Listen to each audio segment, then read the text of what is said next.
लोकशाहीचा बुलंद आवाज, रिपब्लिकन वार्ता, महाराष्ट्र. शेतकऱ्यांची फसवणूक, अधिकृतपणे विनापरवाना खताची विक्री. यवतमाळ कृषी पथकाची ढाणकी येथे धडक कारवाई. एकूण 15,42,000चा मुद्देमाल जप्त.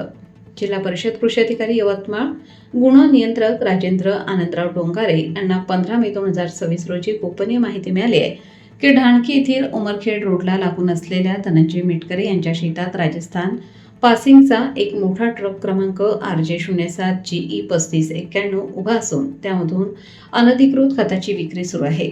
या माहितीच्या आधारे कृषी विभागाने तातडीने संयुक्त पथक तयार करून घटनास्थळी धाड टाकली. या धाडीमध्ये तालुका कृषी अधिकारी उमरखेड, जिल्हा परिषद यवतमाळ कृषी पथकाने धानकी येथे धडक कारवाई करीत सुमारे 42,000 रुपये किमतीच्या 700 खतांच्या गोण्या तसेच अंदाजे 15 लाख रुपये किमतीचा ट्रक असा एकूण 15,42,000 रुपयांचा मुद्देमाल जप्त करण्यात आला आहे. सदर ट्रकमध्ये उपस्थित चालक जगदीश प्रसाद पिन्याराम तरड व 31 वर्ष व हेल्पर रामप्रताप मगराम कुलरिया व 51 वर्ष दोन्ही राहणार बिकानेर राजस्थान यांची पंचांसमक्ष चौकशी केली असता ट्रकमध्ये GYP गोल्ड जिप्सम पावडर नावाच्या 50 किलो वजनाच्या एकूण 700 गोण्या 35 मेटन आढळून आल्या आहेत. या खताबाबत वैध बिल किंवा ई-वे बिल चालकाकडे आढळले नाही. हे खत उमरखेड येथील संतोष चिंचोळकर यांनी राजस्थानमधून मागवल्याचे समोर आले. मात्र वाहतुकीचा कोणताही परवाना नव्हता.